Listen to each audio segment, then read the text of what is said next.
Assalamualaikum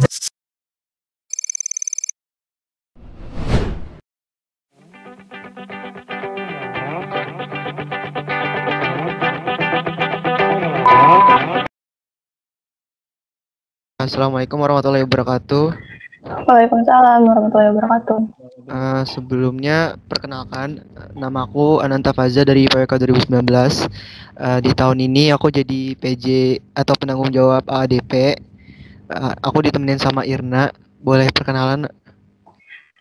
Siang kakak semua, nama aku Insyira Nur Sakinah, dipanggilnya Irna. Aku juga jadi penanggung jawab AADP tahun ini bareng sama Faza.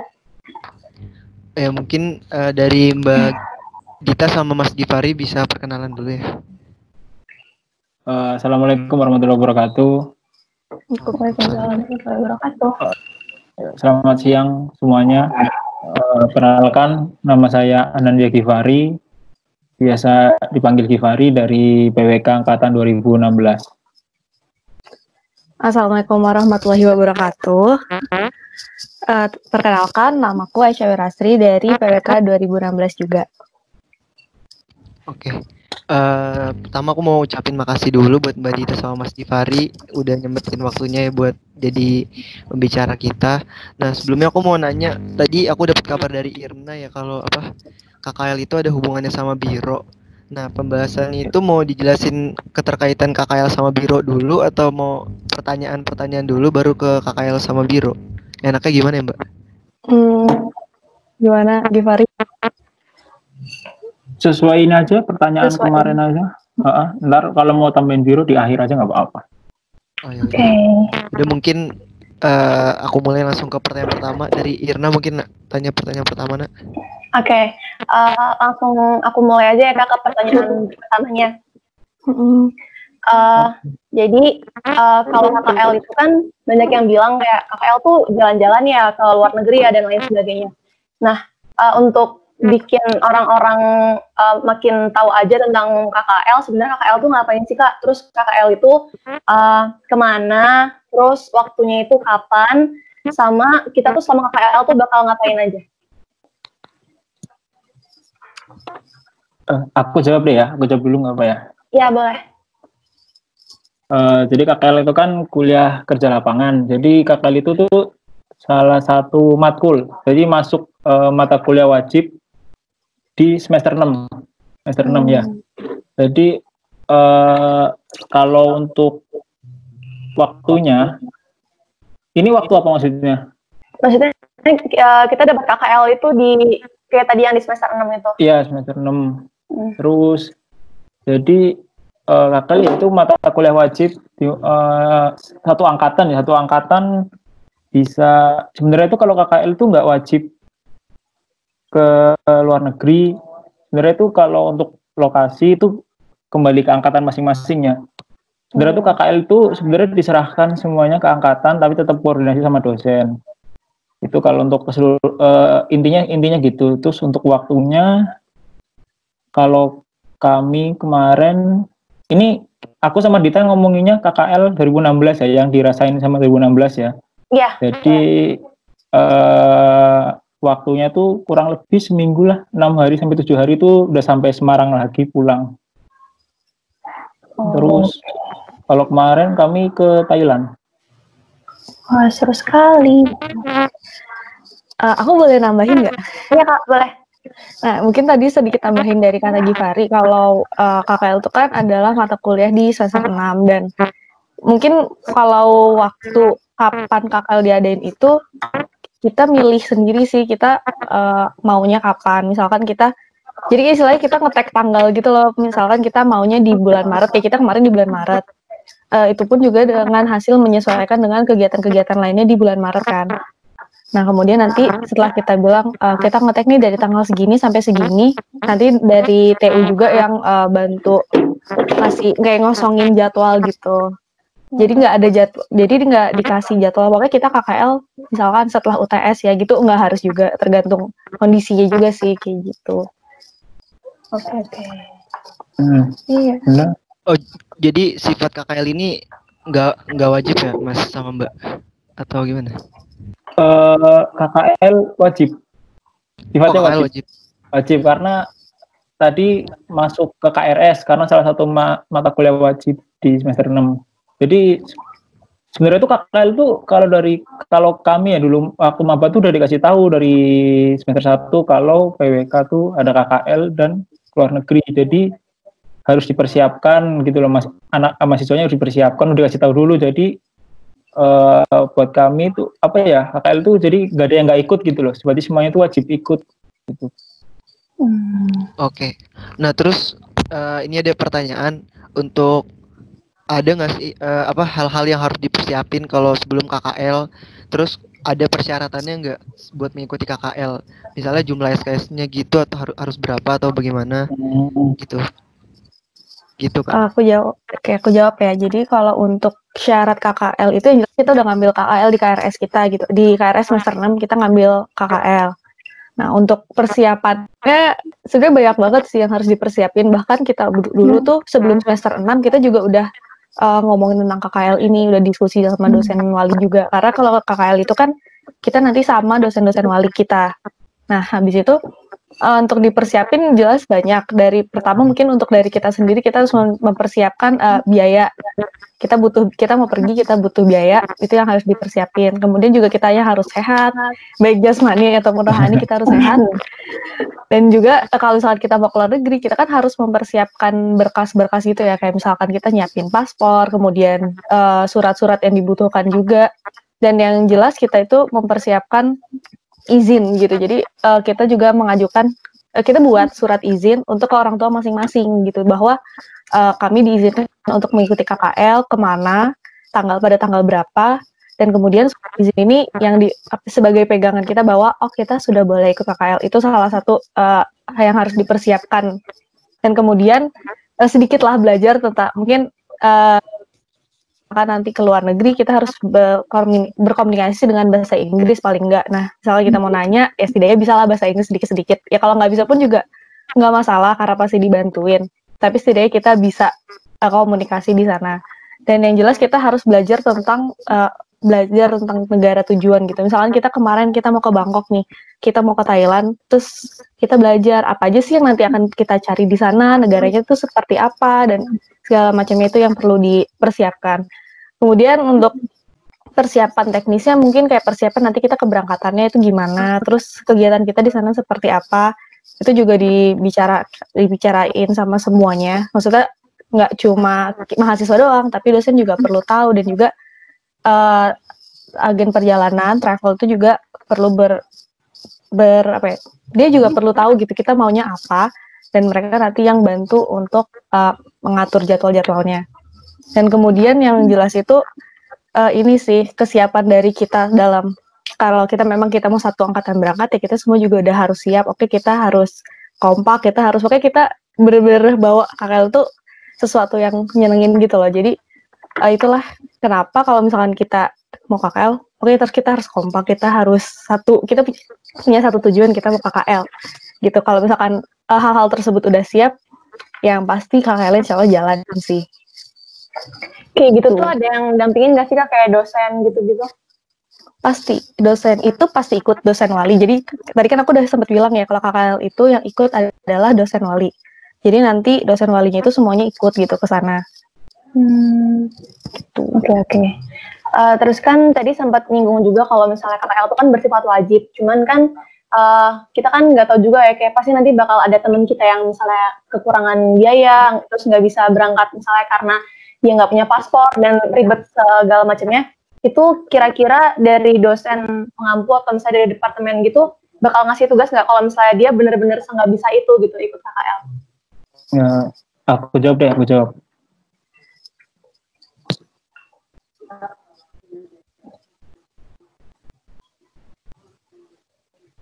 Ya Kak, silakan. Oh iya.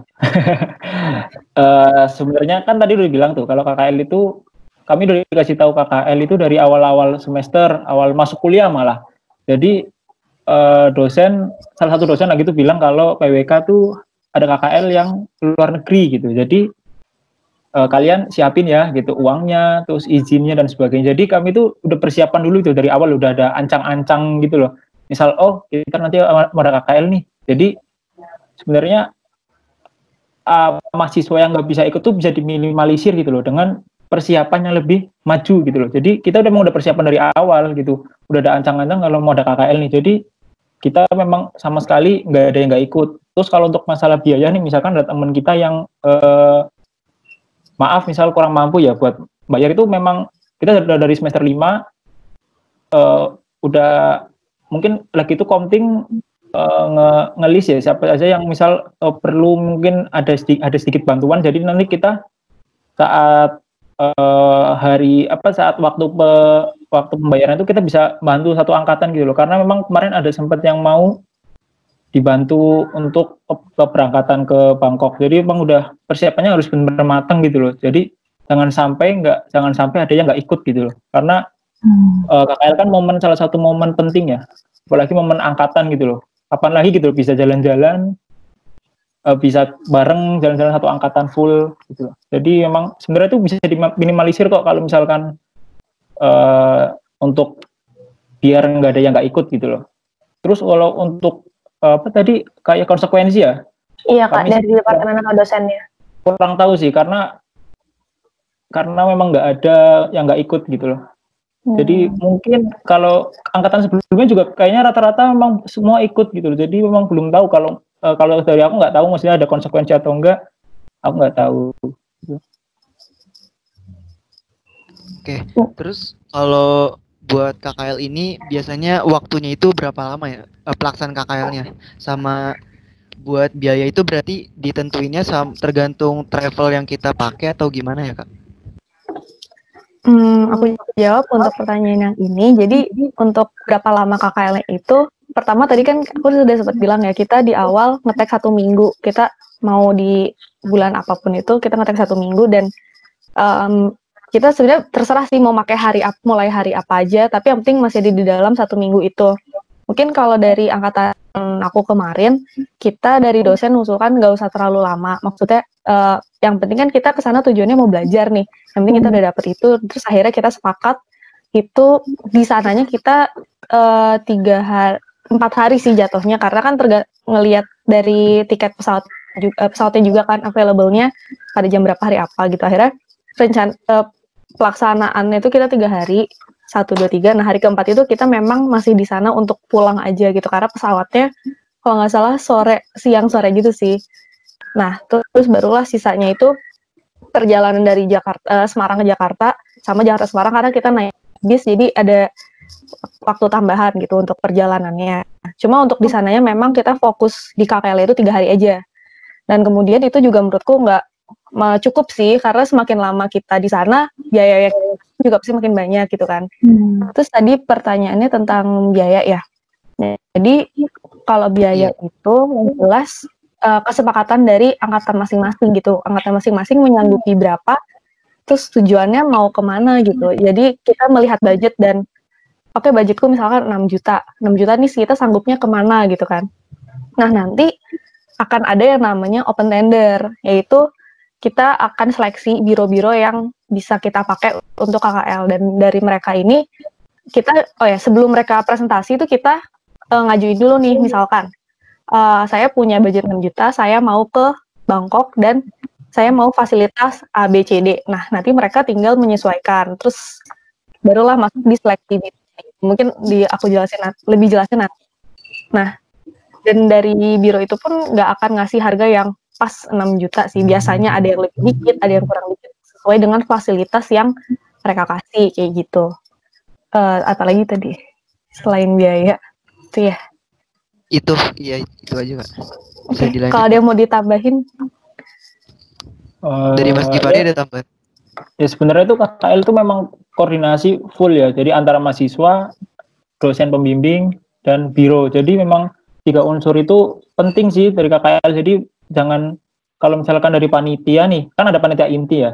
Misal kita panitia dan mahasiswa tuh pengen A, tapi kita nggak ngomong ke dosen, itu kan nanti bakal ribet gitu loh. Jadi memang kalau kita A, kita omongin ke dosen, nanti dari kita dan dosen bisa hubungan langsung ke biro. Jadi KKL itu bisa lancar gitu loh jalannya, bisa nggak ada hambatan atau nggak ada sesuatu yang yang tidak diinginkan gitu loh. Jadi memang koordinasinya benar-benar harus maksimal gitu loh antara mahasiswa, dosen dan biro sebenarnya. Oke. Terus kalau angkatan kakak sendiri itu kan ke Bangkok ya. Nah, Iya. terus tadi kan sempat bilang juga kalau misalnya KKL tuh sebenarnya nggak harus ke luar negeri. Nah, kalau misalnya untuk lokasi pemilihannya, kayak misalnya kita mau kemananya itu, ada nggak sih kayak hal yang harus kita pertimbangin? Kayak misalnya tempatnya tuh harus ada yang berhubungan sama PWK-nya atau kayak gimana? Sebenarnya memang benar sih KKL tuh nggak harus ke luar negeri, emang boleh kalau dalam negeri. Memang sebenarnya waktu kita kemarin itu sempat kasih saran ke dalam negeri aja gitu. Cuma sebenarnya banyak pertimbangan untuk milih lokasi ya. Yang pertama tuh tema. Jadi dulu kami menentukan tema dulu, temanya apa, subtemanya apa, terus kita coba cari negara yang sesuai gitu, yang sesuai sama tema itu. Terus akhirnya habis itu kan muncullah beberapa opsi, kan ada negara A, negara B, negara C dan sebagainya. Setelah muncul opsi itu kita mulai ke dosen ini gitu, negaranya yang dari mahasiswa tuh ada opsinya ini plus minusnya apa kita sampaikan. Terus kan tadi kan ada koordinasi, akhirnya pasti ada muncul kesimpulan gitu, misal negara ini nih kayaknya cocok nih. Terus selain itu juga dilihat dari jauhnya ya, maksudnya kan semakin jauh negara yang kita tuju kan semakin mahal. Jadi memang kalau misalkan luar negeri memang paling pasnya itu memang masih di kawasan Asia Tenggara gitu loh. Selain terjangkau juga maksudnya, harganya juga mungkin dari harga sih, dari jauh juga nggak terlalu jauh. Terus ya tadi biaya, sebenarnya kalau dari kenapa sebenarnya kita kemarin memang sempat ditawarin dalam negeri, tapi kita opsinya dari kami milih luar negeri karena kalau dalam negeri itu kemungkinan harganya bahkan bisa lebih mahal daripada kita ke luar negeri, paham nggak? Misal kita dalam negeri tapi opsinya misal ke Sulawesi atau ke Papua gitu, kan jatuh pesawatnya bakal lebih mahal dibanding kita ke Malaysia gitu atau kita ke Singapura gitu. Itu penting sih untuk pemilihan lokasi gitu. Jadi nggak melulu harus luar negeri, tapi tetap kan banyak ininya ya, banyak opsi-opsi yang pendukungnya apa aja, misal biaya, terus jauh dan sebagainya kan tetap dipikirkan gitu loh. Jadi biar benar-benar matang milih lokasinya gitu. Oh, berarti kita mau nambahin. Berarti lokasinya itu ditentuin sesuai subtema sama temanya itu ya, Kak? Kalau kami kemarin tema ya, dari temanya dulu apa, terus nanti coba cari-cari negaranya yang cocok sama tema itu apa. Kan dari negara itu kan nanti kan banyak destinasinya kan juga dipengaruhi dari tema itu yang kita tuju gitu loh. Destinasi yang kita tuju kan juga tergantung dari tema yang kita pilih. Jadi ya memang penting sih, tema itu memang berpengaruh juga ke pemilihan lokasi. Selain biaya terus jauh dan sebagainya. Itu juga bahasa juga penting sih. Kalau ke Malaysia gampang, paling mudah itu ya Malaysia sebenarnya. Malaysia, Singapura ya, itu kan basisnya. Kalau Malaysia kan karena Melayu kita masih paham-paham lah. Terus kalau misalkan kayak Myanmar, Laos itu mungkin agak susah juga, mungkin transportnya ke sana susah, terus mungkin bahasa juga agak ini. Jadi memang banyak sih faktor penimbangnya buat milih lokasi, salah satunya yang tadi disebutin itu. Oke. Dari Mbak Dita ada tambahan atau cukup? Cukup, lanjut aja. Terus ini ada pertanyaan, kalau misalnya KKL kan itu kan berangkatnya satu angkatan. Nah, apakah nanti pas ketika di sananya itu bakal dibagi lagi ke dalam beberapa kelompok atau enggak? Terus kalau misalnya dibagi ke dalam beberapa kelompok itu dibagi berdasarkan apa? Kita bebas milih sendiri atau dipilihin kelompoknya? Gitu. Kalau pengalaman kami kemarin kan kita akan pilih tema nih, tema besar gitu, tema keseluruhan. Kalau kami kemarin temanya itu inclusive development.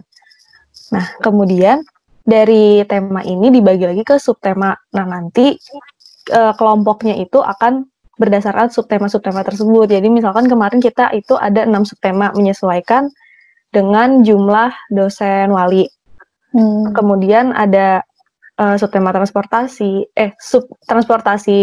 urban, terus lingkungan, perumahan dan lain sebagainya. Nah, nanti kita akan masuk di subtema tersebut gitu. Nanti kelompoknya kita kan dibagi ke 6. Jadi dari satu angkatan dibagi 6 kelompok. Nah, tapi kalau kami kemarin waktu di sana untuk memudahkan mobilisasi aja sih sebenarnya, karena kalau misalkan dibagi per subtema kan tujuannya juga beda-beda kan. Jadi kami tuh kemarin dalam 3 hari ini ada 3 bis. Bisnya itu berdasarkan dosen wali. Nah, dari 3 bis ini kita tujuannya tuh beda-beda gitu. Ada yang ke instansi pada hari pertama, ada yang ke instansi A, ada yang ke instansi B. Jadi inputnya lebih banyak gitu kan. Tapi di dalam kelompok-kelompok dosen wali ini kan ada bagian dari semua subtema. Nah, dari situlah jadi misalkan yang tema transportasi di instansi A dia dapat informasi apa, kemudian yang transportasi dari instansi B dia dapat informasi apa. Nah, nanti kita bahas bareng-bareng kayak gitu. Terus kalau milih kelompoknya sih kemarin kita bener-bener yang bukan rebutan ya namanya, cepet-cepetan. Jadi itu kebijakan masing-masing juga sih kalau untuk pemilihan kelompok terserah mau kayak apa gitu kan. Cuma kan karena kemarin kita mikirnya tergantung kita minatnya kemana gitu. Ada yang minatnya ke tourism, ada yang minatnya ke housing gitu. Dan akhirnya kita cepet-cepetan, kita bikin notes di grup gitu ya. Terus habis itu cepet-cepetan mengisi aja sih. Dan memang cukup rusuh. Karena kan ada yang misalkan per tema itu ada kuotanya gitu. Misalkan cuma berapa 20-an ya kalau nggak salah sekitar segitu. Ya, dan ternyata yang minat ke subtema itu lebih banyak dari 20. Jadi ya terus tadi yang mengalah, yang kalah cepet mundur gitu. Gitu sih. Terus Kak Givari mungkin mau nambahin? Ya, cukup. Kita langsung ke pertanyaan selanjutnya aja ya, Kak. Tadi kan Kak Dita sempat nyinggung kita kayak bakal datang ke instansi ini, ke instansi itu, kayak gitu kan. Nah, berarti kan terus kayak tadi kita bakal dapat informasi A, B, C gitu. Nah, itu kan berarti nanti bakal kita olah kan. Nah, itu tuh berarti kita tuh nanti di sana bakal kayak disuruh bikin laporan atau misalnya kita harus harus ngerjain sesuatu gitu atau kayak gimana? Terus kalau misalnya emang kayak harus bikin laporan tuh isinya apa? Terus apa yang kita bahas? Berarti sesuai subtema atau ada ketentuannya sendiri? Jadi kalau KKL itu emang ada outputnya memang laporan kalau output akhir. Tapi waktu KKL ya, waktu di Bangkoknya itu memang ada laporan harian gitu loh. Jadi misal hari pertama kita ke instansi A, B, dan C, kita rangkum perjalanan hari itu apa yang kita dapat, pelajaran apa yang kita dapat gitu. Nanti kita rangkum, terus kita kumpulin ke dosen pembimbing. Itu kalau yang waktu di Bangkok ya, waktu KKL-nya. Tapi kalau setelah pulang, outputnya tetap laporan. Jadi laporan itu isinya, yang tadi per subtema itu nanti isinya itu, jadi kayak gimana ya, perbandingan antara di Bangkok dan di Indonesia. Jadi misalkan subtema tourism, dulu kan aku ambil tourism. Jadi tourism di Bangkok tuh gimana sih, perencanaannya gimana, terus prosesnya tuh bagaimana, terus ntar kita samain atau kita bandingin sama yang ada di Indonesia. Misal waktu di Bangkok misal ada di Wat Arun tuh gimana, nanti kita coba bandingin sama di Indonesia yang cocok, misal di Borobudur gitu. Nanti output laporannya pasti semuanya perbandingan dari semua tema gitu kan, temanya banyak tuh, ada tourism, ada lingkungan, ada housing, ada transport. Jadi memang full pembahasan dari 6 tema itu. Subtema ya? Subtema. Maaf, tema. Ya. Terus ini sih kita juga kemarin ada tugas, salah satunya selain laporan itu video, ya kan ya? Iya. Jadi Benar. dari rangkuman 6 subtema ini kita rangkum dalam sebuah video, terus kemudian ditampilin juga pas presentasi gitu. Jadi ada presentasi dari tiap subtema dan kita nampilin video hasil kompilasi lah gitu, kompilasi dari 6 subtema kayak gitu. Berarti kayak ngedokumentasiin gitu ya Kak, selama di sananya gitu, videonya itu? Iya, ya tapi yang berhubungan sama subtema tadi gitu loh. Jadi intinya full tentang pembahasan 6 subtema tadi sih. Oke, berarti lanjut ya. Iya. Tadi kan di awal disinggung KKL itu mata kuliah wajib ya. Nah, terus kalau kakak ini tuh sebenarnya ada UTS atau UASnya nggak sih? Ada yang nanya seperti itu. Kalau UTS dan UAS itu jelas ada seperti Ada. mata kuliah pada umumnya ya. Maksudnya mata kuliah wajib yang lain kan juga ada UTS dan UAS. Kalau ini kemarin UTS-nya itu kita ngumpulin impresi. Apa sih kayak rangkuman perjalanan gitu. Terus di-upload ke Turnitin. Kemudian kalau UAS-nya kita wawancara sih, dari laporan-laporan itu kita diwawancara sama dosen-dosen. Terus udah sih sama itu. Mungkin satu lagi tambahannya selain UTS dan UAS, kita yang presentasiin sih laporan akhir dan videonya. Tuh. Tetap ada UTS sama UAS sih. Tetap ada. Lanjut, Nak. Oke. Terus ini ada yang nanya sih, Kak. Sebenarnya bedanya KKL sama KKN tuh apa sih? Beda ya, sebenarnya memang beda. KKL itu kan, kalau KKL itu kan kayak memang kita terjun ke lapangan dari apa ya, impresi dari kita belajar, terus kita coba lihat di keadaan real gitu di lapangan. Tapi kalau KKN kan bentuknya lebih ke pengabdian masyarakat. Jadi memang konteksnya tetap beda sih antara KKL sama KKN. Mungkin miripnya tuh KKL sama ekskursi itu mirip. Lebih mirip ke situ, ya kalau KKL ya. Mungkin Kak Dita mau nambahin? Mungkin kalau dari aku KKL ini kan kita mau ngelihat nih hasil kita belajar di PWK, ilmunya kayak gini-gini, terus kita mau ngelihat realisasinya di lapangan seperti apa gitu kan. Sedangkan simpelnya kalau KKN itu ya tadi yang kayak Kak Givari bilang, pengabdian ke masyarakat. Jadi ilmu kita yang kita dapat itu kita implementasikan ke masyarakat kayak gitu. Jadi kalau KKL itu kayak kita masih belajar lagi, kita melihat oh ini kayak gini ya. Tapi kalau KKN kita yang ngasih hasil gitu ke masyarakat. Oke. Ini ada pertanyaan selanjutnya. Selain pengalaman yang didapat, apa aja yang sekiranya bisa didapetin dari setelah KKL ini gitu? Ada nggak manfaat yang bisa diimplementasikan setelah mengikuti KKL kayak gitu?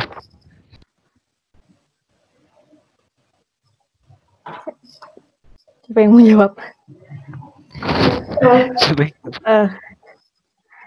Ya udah aku jawab dulu deh, nanti Givari bisa nambahin ya. Jadi mungkin kalau selain pengalaman gitu ya, yang jelas wawasan kita juga bertambah gitu dengan kita pergi ke luar negeri, ke daerah lain gitu. Kita kan bisa melihat di luar negeri itu seperti apa sih gitu yang namanya perencanaan, terus bagaimana mereka tuh menerapkannya seperti apa gitu kan. Dan juga banyak banget sih sebenarnya pengalaman-pengalaman yang kayak kita nggak bakal mikirin bahwa itu akan terjadi gitu. Salah satu itu waktu itu pernah kita lagi hari kedua kita mau ada acara malamnya, dan kemudian tiba-tiba hari pertama itu orang travelnya bilang kita besok bisa nggak berangkat lebih cepat atau gimana karena ada anak raja mau wisuda, jadi jalannya ditutup. Jadi kayak sebenarnya bukan manfaat itu bukan cuma teori aja, tapi pengalaman juga. Tuh kan kalian pernah ngalamin gitu ya nggak? Ya mungkin yang KKL beda tujuan atau apa, kan kita nggak punya cerita kayak gitu ya.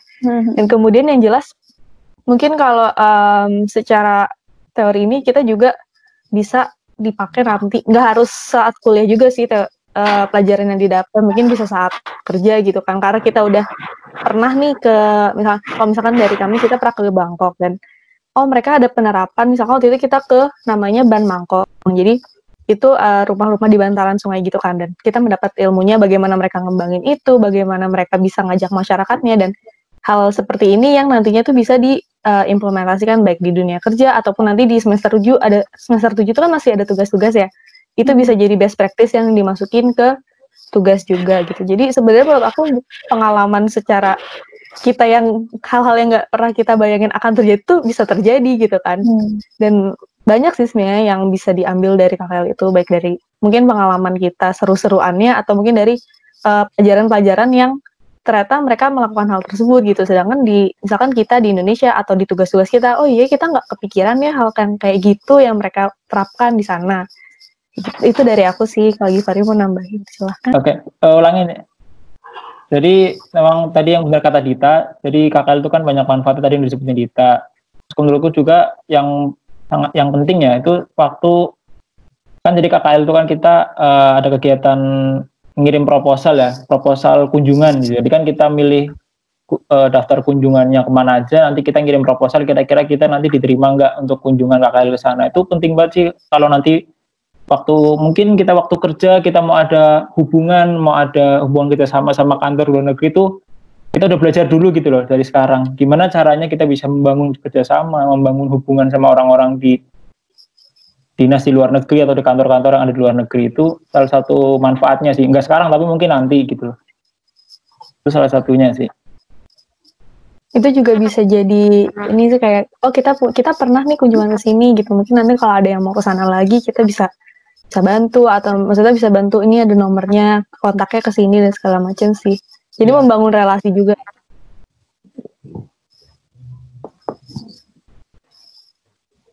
Oke.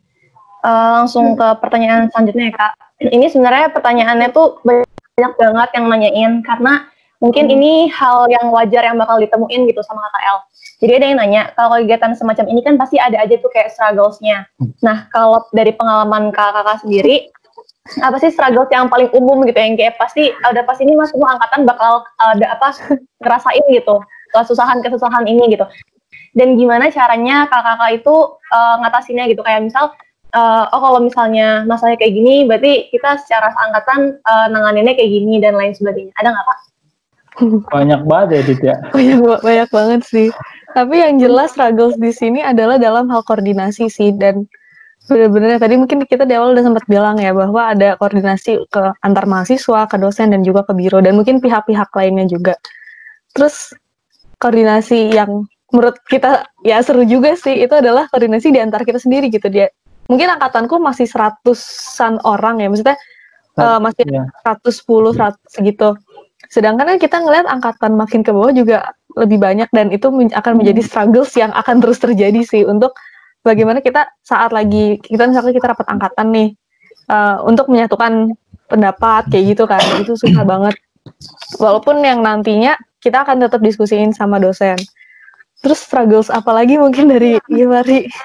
Struggles itu dari awal ya, dari pembentukan panitia inti, dari proses perjalanan nyusun timeline itu udah struggle banget, itu menyesuaikan antara yang teman-teman minta, yang dosen minta gimana, itu udah struggle sih. Misal contohnya kita waktu kemarin temanya sebenarnya bukan inclusive development dari kita, ada tema cuma lupa apa, terus dari dosen tanya ini, jadi kan mau nggak mau kita harus koordinasi buat mana yang kita ambil itu udah termasuk struggle sih. Terus juga ngurusin teman-teman yang sebanyak, yang menurut kami sih banyak ya, apalagi di Thailand tuh jam segini harus bangun, jam 8 harus udah berangkat, apalagi teman-teman kan yang terutama yang cowok-cowok kan juga udah malamnya begadang, besoknya bangun siang, itu udah susah banget. Terutama tuh korlapnya tuh kemarin waktu di Thailand tuh udah keren lah pokoknya tuh korlap.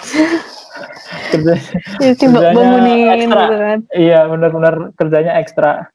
Itu tapi memang harus koordinasi sih biar semuanya nggak berantakan gitu loh. Semuanya bisa sesuai sama jadwal yang udah disusun. Jadi emang perlu koordinasi, emang penting sih kalau di KKL ini.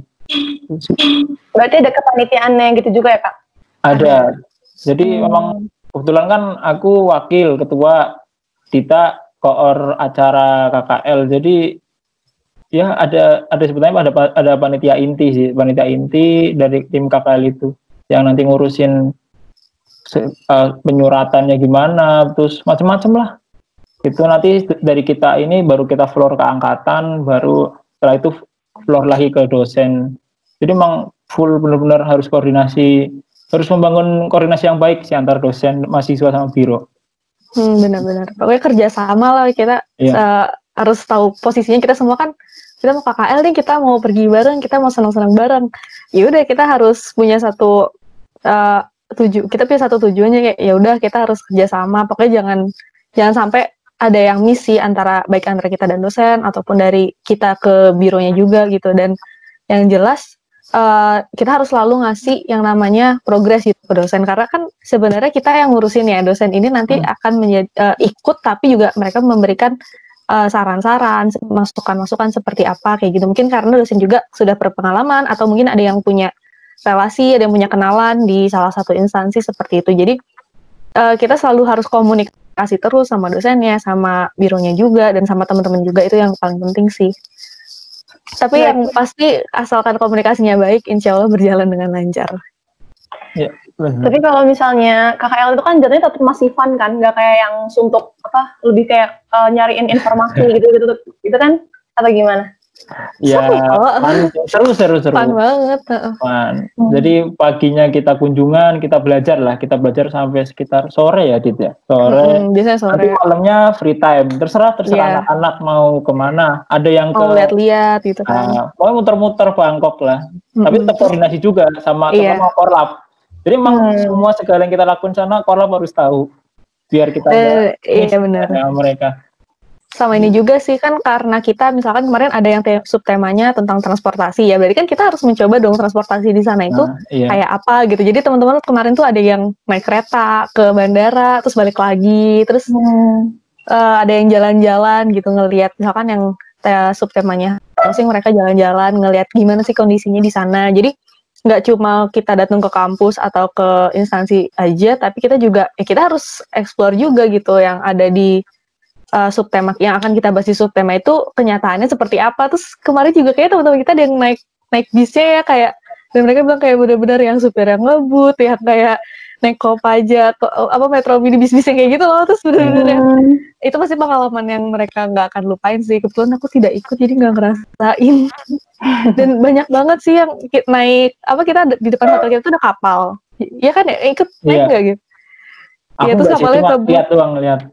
Kapalnya ngebut kayak gitu-gitu. Terus di satu kapal tuh bener-bener gerombolan orang gitu, karena kayak dia kan salah satu transportasi di sana. Jadi orang berangkat kerja naik itu, pulang kerja juga naik itu, kayak gitu deh. Makanya seru banget. Maksudnya kalau dipikir seneng-seneng ya jelas seneng-seneng, tapi memang di dalam seneng-seneng itu kita pasti tetap harus ada pertanggungjawaban si laporan tadi kayak gitu. Seru banget kok. Terus ini sebenarnya ada pertanyaan opsional yang terakhir itu dari anak 2016++. Jadi ada pertanyaan, kalau selain esensi mengenal lapangan dengan membandingkan daerah satu dengan daerah lain dari segi perencanaan, apa sih yang paling urgent diadakannya kegiatan KKL ini? Jadi memang coba jawab deh ya. Jadi memang dasarnya KKL kan memang kita dari hasil kita belajar terus kita lihat langsung gitu loh. Kita lihat yang ada di lapangan gitu loh. Jadi memang dasarnya KKL itu kan memang itu. Jadi kita apa yang kita pelajarin itu coba kita lihat di lapangan, kita sesuaikan sama yang di lapangan tuh gimana. Nanti kan pasti ada timbal baliknya yang kita dapat gitu loh. Jadi memang benar. Salah satu tujuannya itu kan untuk melihat perbandingan antara kita di sini di Indonesia dengan daerah lain gitu. Contohnya kan kalau kami kemarin di Bangkok, melihat bagaimana perencanaan di Indonesia maupun perencanaan di Bangkok itu perbedaannya sejauh apa dan sebeda apa gitu loh. Jadi ya memang esensinya ya, nah itu juga kita pasti juga banyak dapat ilmu gitu loh, banyak dapat ilmu, dapat wawasan juga, dapat yang nggak ada di Indonesia dan ada di Thailand gitu. Jadi kan emang banyak sih esensi, banyak manfaatnya juga sih kalau menurutku ya. Selain dari sisi having fun, sisi jalan-jalan ya, itu pasti banyak manfaatnya sih. Oke. Kita mungkin kalau dari aku KKL ini sebagai kita refreshing juga sih gitu. Jangan melulu kita sejauh ini cuma ngelihat perencanaan di negara A, B, C, D hanya melalui tulisan gitu. Dan jadinya KKL ini adalah kesempatan kita kan sebenarnya. Makanya itu kita juga setelah kita berangkat, kita ngeliat di luar tuh ternyata kayak gini. Jadi kita tuh nggak melulu ada di dalam, kayak melulu dalam satu tempat tuh kayak gitu. Kita juga harus ngelihat di luar tuh seperti apa gitu kan. Dan yang tadi benar juga sih, memang yang utama itu adalah menambah wawasan kita juga gitu. Nggak hanya dari segi teoritis, tapi segi pengalaman pun kita juga jadinya merasakan gitu. Mungkin bagi teman-teman yang sebelumnya belum pernah keluar negeri dengan KKL malah jadi bisa berangkat gitu kan. Padahal kalau misalkan mereka nggak ada KKL mungkin belum tentu mereka bisa berangkat ke luar negeri dan melihat kegiatan-kegiatan di sana. Itu kan jadinya kita membuka kesempatan juga sih buat teman-teman, ayo kita sama-sama jalan-jalan bareng. Terus di balik jalan-jalan ini pun kita kan masih yang namanya belajar juga nih, kita melihat di tempat lain itu seperti apa kondisinya, kemudian apa aja pelajaran-pelajaran yang bisa kita ambil dari pengalaman-pengalaman teman-teman, mungkin pengalaman-pengalaman komunitas, misalkan komunitas di luar itu seperti apa. Dan yang jelas KKL ini kan membawa, kita kan ada feedbacknya ya dari KKL ini, seperti tadi misalkan kita diskusi waktu itu sama komunitas di Banmangkong tersebut, dan ternyata ini kasusnya sama kayak di Indonesia di daerah mana gitu kan. Ya itulah, jadi menurut aku KKL ini tetap urgent sih, walaupun kesannya dari luar KKL tuh seneng-seneng ya, tapi sebenarnya di balik itu banyak banget pelajaran yang masih bisa kita dapat kok gitu. Memang intinya benar sih, intinya itu adalah kita membandingkan satu daerah dan daerah yang lain, dan juga kita membuka wawasan kita juga gitu. Dan mungkin nggak hanya kita, mungkin misalnya dari dosen-dosen pun mereka juga mendapatkan sesuatu informasi yang baru gitu kan dari KKL, yang mungkin sebelumnya di daerah lain tidak ada kasus-kasus kayak gini gitu. Jadi menurut kita di sana pun saling bertukar pikiran juga sih, sama seperti itu salah satu komunitas gitu, bagaimana mereka bisa mensukseskan program ini gitu. Dan itu pun yang nanti bakal bisa kita bawa juga kita balik ke Semarang, kita balik ke Indonesia, itu juga yang bakalan bisa kita implementasikan gitu. Kurang lebih itu sih. Oke, mungkin ini pertanyaan-pertanyaan udah terjawab semua ya.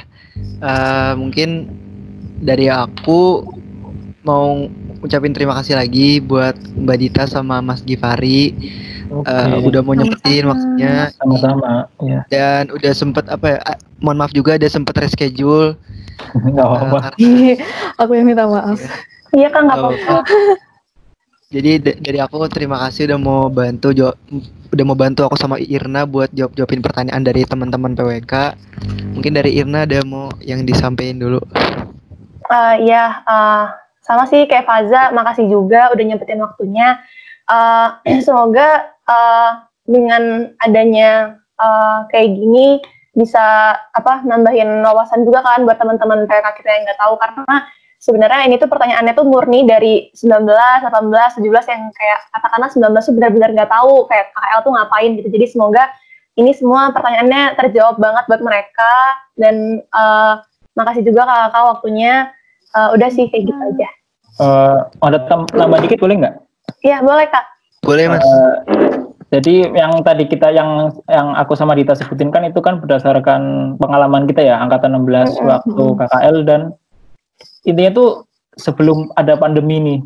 Jadi mungkin kedepannya kurang tahu ya kebijakan KKL nanti gimana, itu mungkin bisa beda atau berubah dari yang sebelumnya, itu mungkin kurang tahu. Jadi yang kita sebutin ini kan yang kita alamin. Jadi mungkin nanti kalau ada perubahan-perubahan nanti mungkin dari departemen atau sebagainya, mungkin itu sih belum tahu juga ya kedepannya gimana. Jadi ya gitulah.